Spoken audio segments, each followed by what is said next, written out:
Generalinis rėmėjas Fosport.lt. Pagrindiniai rėmėjai Maistas sportui, kovos prekių parduotuvė Fightershop.lt.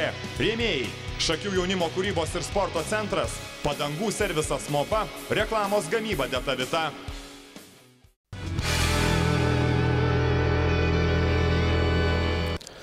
Sveiki, dar kartą grįžtame į graplingo čempionatą ir Konstantino Mokšino bei Nerijaus Mažučio dvikova iki 84 kg svorio kategorijoje. Kestai, ką galima pasakyti apie šios kovotojus, kuo jie įdomus, kuo jie išskirtiniai? Abudu kovotojai įveikė ne vieną priešininką, kad papultų į finalą ir, reiškia, šitoj svoroje yra vieni stipriausių šiuo metu Lietuvoje. Ir dabar matome, kad vienas kitą tyrinėja, vengia ir stengiasi atrasti smulkės, kaip sakant, silpnasias vietas sportininkų. Yra tekę susidurti su jais? Tai kaip organizacijos vadovas tenka kalbėti su kiekvienu, bet kovoti tai neteko kaip sportininkui. Dar kartą priminsim tiem, kurie galbūt tik dabar prisijungia prie mūsų, 5 minutės tiek trunka kova. Jeigu tų 5 minučių užtenka, kad vienas iš dalyvių pasiduotų, jei neužtenka, tada yra skiriamas papildomas raundas, kuriame ir paaiškėja, kuris iš dalyvių tampa nugalėtoju, o šiuo atveju ir Lietuvos čempionu. Tikrai taip, nes per pirmasias 5 minutės kovotojai turi laimėti skausmingų smaugimo arba kojos laužimo veiksmu. O per pratęsimą tai yra vertinama taškais, užmetimą ir tam tikrų pozicijų. Kaip tik ir matom, kad buvo kova lygiai, dabar yra pratęsimas ir iki pirmo veiksmo auksinio taško, sakant, kuris pasieks auksinį tašką, tas ir pasieks pergalę. Na, ta išmesta pirštinė. Pagalvėlį tenais išmetama. Tai buvo ženklas, kad baigėsi pagrindinis laikas.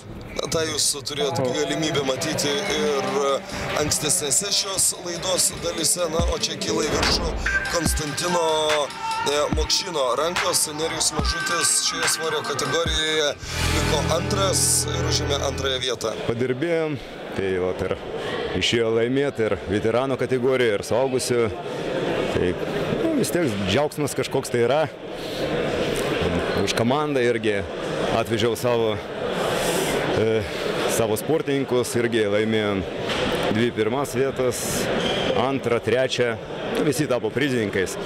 Tai šiaip, kaip nuotaika gera, viskas gerai, labai geras organizavimas, viskas gerai, žodžiu. O varžybos buvo sunkios? Kuris finalas buvo sunkesnis? Veteranų ar suaugusiųjų? Aš galvoju suaugusių, nes per veteranus tik apšilau, jau per suaugusių kategoriją reikėjo padirbėti jau po tokio gero apšilimo, tai reikėjo jau pakovoti ir daug kovų turėjom. Lyginant, tai dėl tos suaugusių čempionatas buvo sunkesnis, sakykim taip. Grįžtant prie Konstantino Mokšino, čia Slavinsko ir Danieliaus Girdiušo dvikova, tačiau grįžkim į tai, ką matėme prieš tai. Konstantinas Mokšinas, jis ir treneris, ne tik kovotojas. Tikrai, tai yra sporto klubo instruktorius, sporto klubo dar ir treniruoja savo jaunuosius sportininkus. Gerai jau mokykla? Jeigu sportininkas yra treneris prizininkas ir kaip pats minėjo interviu, kad jau sportininkai, auklininkai užėmė prizinės vietas, tai reiškia, rezultatas pasako už jį. Girdiušas ir Slavinskas, kas čia per sportininkai? Taip, vienas sportininkas yra iš Vilniaus, kitas iš Klaipėdos, tai yra abudu imtynių specialistai ir kultivuojantis brazilų džiudžitsu imtynės ir dabar nori įrodyti savo pranašumą vienas prieš kitą. Sportininkai jau sportuoja ne 1 metus, turi tam tikrą patirtį. Tačiau prieš kovą buvo kuris nors iš jų vadinamas favoritu?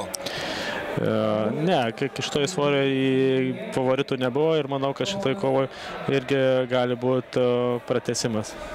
Tiesiog iškovoti tašką tokiems kovotojams, bent jau vieną tašką yra labai sudėtinga. Tikrai taip, nes vienas kitas labai gerai žino ir išplėšti tašką skausmingų veiksmų, pergalė yra sudėtinga. Kaip tik dabar bando atlikti skausmingą veiksmą. Bandė atlikti, bet sportininkas iš Klaipėdos įsivadavo ir baigėsi kovos pagrindinės laikas ir dabar... Viršų kyla Danieliaus Girdišo rankos. Jis svorio kategorijoje 84 kg ir daugiau yra nugalėtojas, Ernestas Slavinskas antras, Egidijus Markevičius trečias.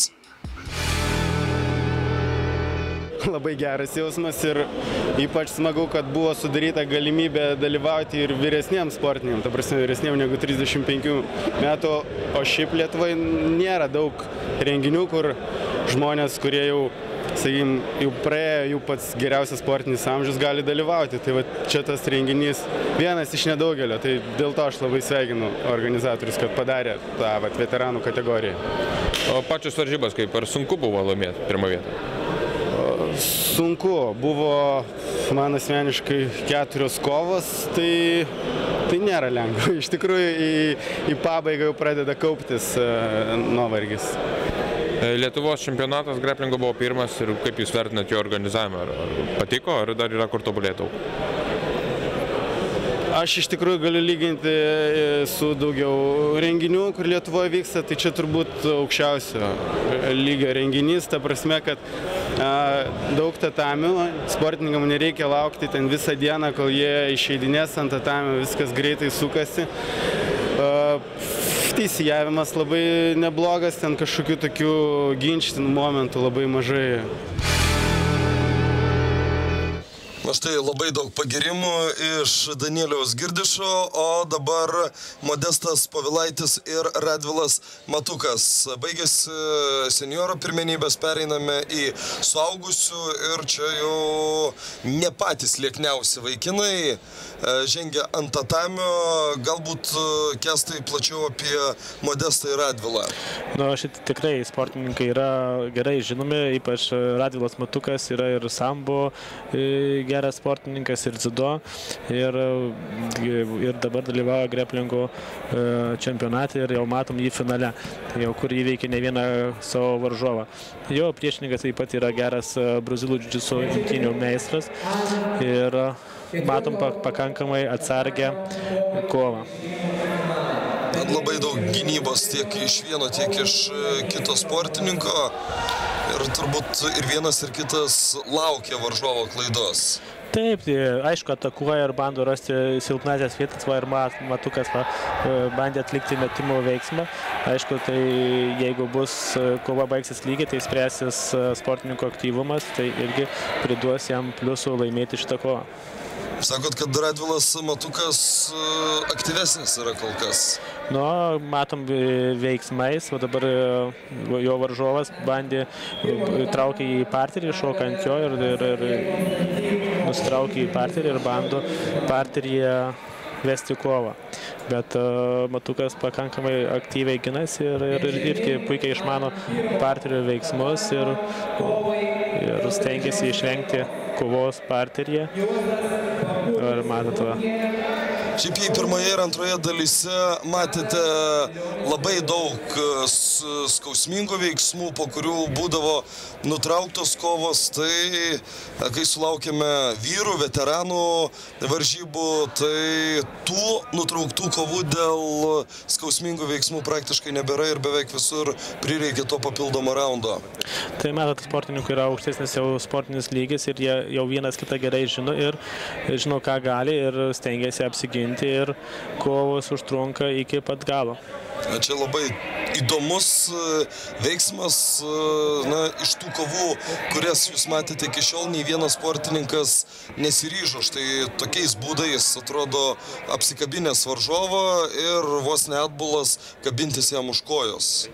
Taip, yra daug, tai rodo sportininkų meistriškumą, yra pakankamai aukšto lygio sportininkai, tad ir bando atlikti aukštesnio lygio veiksmus.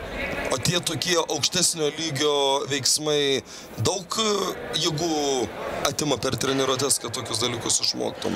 Be abejo, tai reikia įdėti daug darbo ir technikos reikia. Ir vėl bando kabintis. Taip, jis bando užšokti ir įtraukti į partiją, kad galėtų atlikti partiją tam techninius veiksmus. Bet Radvilos Matukas irgi pakankamai aukšto lygio sportininkas ir apsigina nuo, sakykime, varžovo atakų. Modestas Povilaitis iškart užbėgdamas įvykiams už akių pasakysiu, kad kovojo ir svarbiausioje turnyro kovoje dėl absoliutaus nugalėtojo titulo. Ir turbūt vien šie žodžiai nusako, kokio pajėgumo bent jau Lietuvos lygmeniu yra šis sportininkas. Tikrai aukšto lygio ir matysit dėl absoliutaus nugalėtojo vardo kovas ir galėsit spręsti, kokio lygio yra šita kova. Ar šiaip dažnai matoma, ar dažnai tenka jam susidurti tarptautinėse vandenyse? Taip, dalyvauja sportininkas įvairiuose tarptautinėse turnyruose, kaiminėse šalyse, tai Lenkijoje, Latvijoje ir gruodžio 6 dieną Latvijos Saldų mieste bus atviras graplingų čempionatas, kur Lietuvos atstovai tikrai dalyvaus. Na ir čia štai taip dabar gražiai bandė ištrūkti, norėjau sakyti, jau ištrūko, bet tik bandė ištrūkti. Pagrindinis 5 minučių laikas baigėsi ir vėl tenka stebėti pratęsimą ir vėl tik pratęsimo metu paaiškės nugalėtojas, kuriam ir atiteks kelialapis, ne kelialapis, kuriam ir atiteks nugalėtojui skirta taurė. Tikrai taip, vėl matėm, kad Šoka nori į partiją įtraukti, o Matukas nori išplėšti pergalę tam tikrų metimų, gal daugiau, nes sportininkas daugiau lankęs ir kultivavęs dziudo ir sambo veiksmus, kur už metimus ten duoda daugiau taškų. Tai ir pabandė atlikti keletą metimų. Atrodė, kad teisėjai jau niekada nesustabdys, net jeigu nusiris kovotojai dar per kokias 4-5 aikšteles į priekį, tačiau stabdoma kova trumpam ir vėl viskas vyksta parteryje. Taip, ten sustabdė kovą parteryje, ten vyko parteryje ir tuo pačią veiksmą perkelia ant savo kilimų ir paleidžia kovą toliau, kad būtų viskas teisinga ir teisėtai įsiaiškita nugalėtas. Štai kaip dabar susikabinęs rankomis. Dabar Radvilas ginasi, laiko koją, kontroliuoja savo varžovą. Aktyvesnis Modestas Povilaitis. Šiuo momentu, bet prieš tai pradžioj pratęsimų buvo aktyvesnis Radvila ir bandė atlikti keletą veiksmų, metimų. Viskas, kova yra baigta. Teisėjų sprendimu paskirtas pergalė Radvilui Matukui. 90 ir daugiau kilogramų, Radvilas Matukas nugalėtojas, Modestas Povilaitis antras, Mindaugas Benešvinas trečioji vieta. Labai smagu, aišku, iš prigimties nuo vaikystės sportuoju pats dziudo plus sambo imtynės, dėl to čia šiek tiek neįprasta man asmeniškai sporto šaka, imtynės be kimono, bet labai malonu, kad čia į vieną vietą sutraukė labai daug įvairių sporto šakų, imtynės, graikų romėnų laisvusios, MMA kovotojus, brazilų džiudžitsu, labai malonu matyti skirtingą sporto šakų ratą vienoje salėje, tarpusai galėjom parungtyniauti, pažiūrėti, kuris stilius geresnis ir savai aišku, kadangi esu dziudo imtynininkas, maksimaliai išnaudojau savo taisyklių pranašumą kovo stovėsenoje. Finalas jums buvo gana sudėtingas ir tik po teisėjo sprendimo laimėjo. Tai tikrai buvo sunku? Taip, labai sunku iš tikrųjų ir fiziškai, tiek psichologiškai sunku. Žinom, kad imtyniauju prieš labai gerą imtynininką, kuris kultivuoja brazilų džiudžitsu, labai gerai juda parterį, žino kaip iškovoti geras pozicijas. Tai labai džiaugiuosi išlošęs tą kovą. Pirmas Lietuvos čempionatas, daug patirties turi, tai kaip vertinant organizavimą. Yra dar daug kur tobulėti? Kas liečia tobulėjimą, labai gerai. Kokį laiką pasakė sportininkai, galėjo būti ramus. Kaip pasakė, taip ir prasidėjo varžybas. Nereikėjo su galvos, gal anksčiau, gal vėliau. Pasakė 2 valandą prasidės sportininkui, geriau nieko negali būti, kai jisai visą laiką nuspėja ir žino, kada pradės imtyniauti.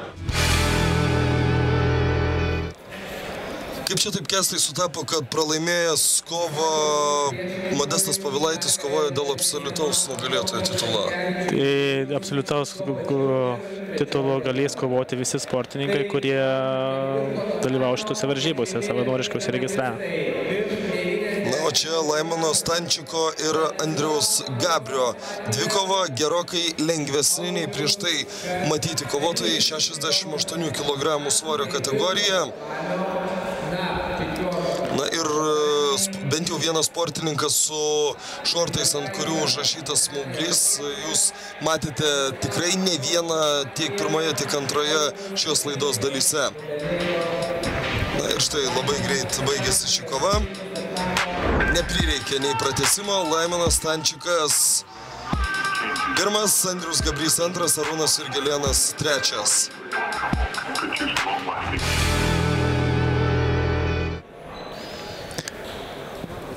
Na, o čia Vladislav Ambrosovs ir Andrius Danys. Dar vienas svečias iš Latvijos, jų nebuvo labai daug, tačiau Latvijos atstovų šiame atvirajame Lietuvos čempionate keletas buvo. Tikrai buvo atvažiavę vieno sporto klubo atstovai ir pakankamai aukštų lygių, jie yra Latvijoje vedantis sporto klubas ir čia jie iškovojo atitinkamas prizinės vietas. Nu, čia kovoja sunkios svoriai, virš 90 kg ir matom Lietuvos ir Latvijos atstovą ir kas dabar, Lietuva ar Latvija stipresnė šitoje svorio kategorijoje vyksta. Vis tiek tas toks brolžudiška kova vis tiek yra, ar ne? Nu, tai bet kurioje sporto šakoje kovoja, tai yra kova, kiekvienas nori laimėti, o po kovos visi draugai. Na ir vėl daug veiksmo parteryje.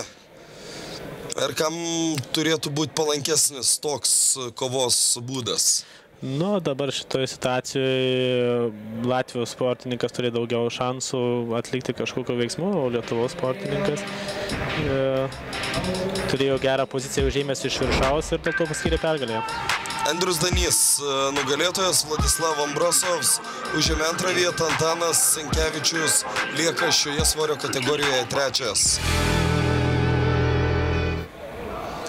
Keliamės toliau, Ramūnas Diburys ir Tomas Šiurna.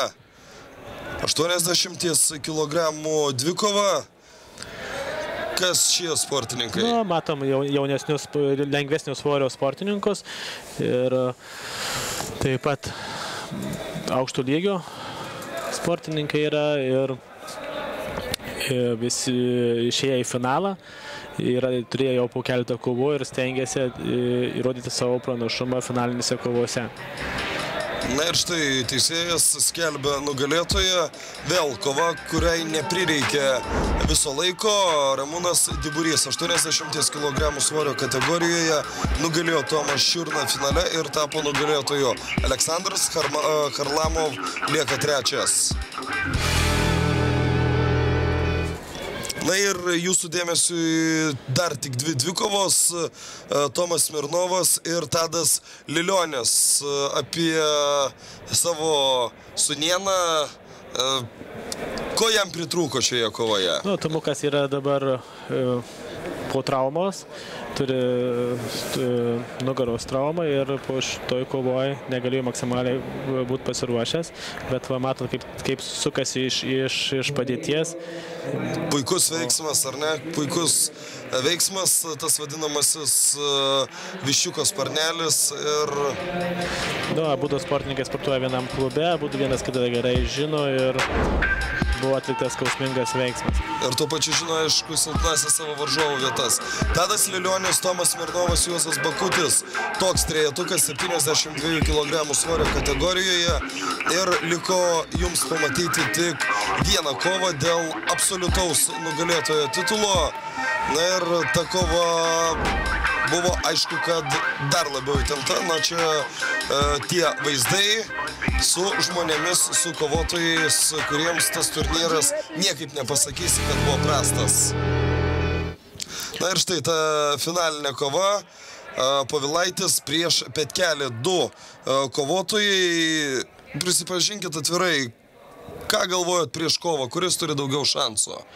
Nu, iš tikrųjų, susiregresavo 9 sportininkai ir jau jie turėjo visi po kelias kovas, kad išeitų į finalą. Čia matome tik tai finalinę kovą ir buvo atrankinės kovos, kad daryti iki čia. Sportininkai yra be galo pavargę, iškovoja savo pergalės ir šitoje kovoje favoritas yra tikrai Povilaitis Modestas, kuris turi tikrai didelę patirtį ir matėm kovą su Radvilu Matuku, kur kova baigėsi. Užgavo jų ambicijas turbūt ta nelaimėta kova, nelaimėtas finalas. Nu, tikrai, ten kova buvo lygi, bet tik tai tiek, kad teisėjų sprendimas buvo palankesnės Radvilui Matukui už bandymus atlikti metimo techniką. Iškart po šios dvikovos, kuri baigsis, Kęstutis Smirnovas, šio viso reikalo pagrindinis organizatorius ir idėjos generatorius, dar kartą papasakos, kas vyko šakiuose prieš keletą mėnesių šiame pirmajame Lietuvos graplingo čempionate ir mes čia su Kęstu jau studijoje atsisveikinsim, tiesiog leisdami išklausyti visą taip. Ir toliau, visas veiksmas parterį, tas jėgų trūkumas veikiausiai ir sudarė sąlygas būtent tokiai kovai. Tikrai taip, sportininkai turėjo po 3 kovas iki išėjimų į finalą, absoliučiam dar savo svorio kategoriją turėjo po 3 ar 4 kovas. Tai tikrai jau resursai yra išsekę ir dabar tik tai technikos ir valios pastangom yra bandoma atlikti vieni ar kiti veiksmai. Kiek kovų yra normalu vieną dieną, kad galėtum sakyti, jog dar tų jėgų yra? Dažniausiai būna normaliai svorio kategorijoje 4-5 kovos. Tiek galima ištempti, ar ne? Tikrai taip, tarp kovos trukmė 5 minutės ir paskui pilnai atsistatymas. Ir tai visą laiką, bet kuriuose sporto šakose, jeigu čempionatas vyksta, tai 4 kovas čempionatas visą laiką turi. Na ir čia jau pratęsimas per pagrindinį laiką nepaaiškėjo nugalėtojas, absoliutus graplingo čempionas Lietuvoje. Ir dabar matom, kad Povilaitis užsiėmė aktyvesnę poziciją iš viršaus ir kontroliuoja situaciją pratęsimo metu. Bandys smaugimo veiksmą atlikti? Bandys užimti poziciją iš viršaus, kad išplėšti tašką. Arba stengiasi daryti viską, kad galėtų tęsti kovą Petkelis. Ne, dabar matom, bando atlikti smaugimų veiksmą. Užsiėmė smaugimų veiksmą ir dabar stebėkime, ar iki galo bus atliktas. Ne, neatliko iki galos veiksmą ir vėl ieško spragos, kur gali atlikti veiksmą ir gauti įvertinimą. Bet šiaip problemų turi besigindamas dabar Petkelis. Tikrai taip, dabar jam reikia aktyviai judėti, kad išeiti iš tos pozicijos, nes Povilaitis užėmė poziciją dabar jam, bet beliko išlaikyti 5 sekundės šitą poziciją ir pergalė bus jo. Viskas, 5 sekundės praėjo ir skelbiamas nugalėtojas. Tai, Kęstai, ačiū už tai, kad apsilankei čia.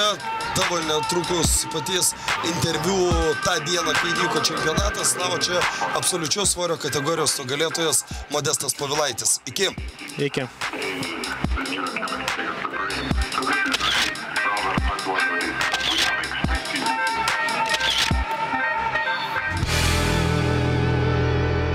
Vertinu labai gerai ir manau, kad susirinko patys stipriausi Lietuvos grappling imtynininkai, kurie parodė savo meistriškumą ir iškovojo atitinkamas prizinės vietas.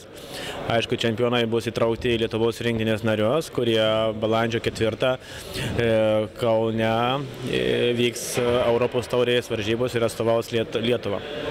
Dabar pačios artimiausios kovos bus 15 metais vasario 16 Pakruojyje. Bus atviras Pakruojo čempionatas. Balandžio 4, kaip minėjau, Europos taurė Kaune sporto halėje. Ir rudenį numatytas yra Europos taurė Lenkijoje.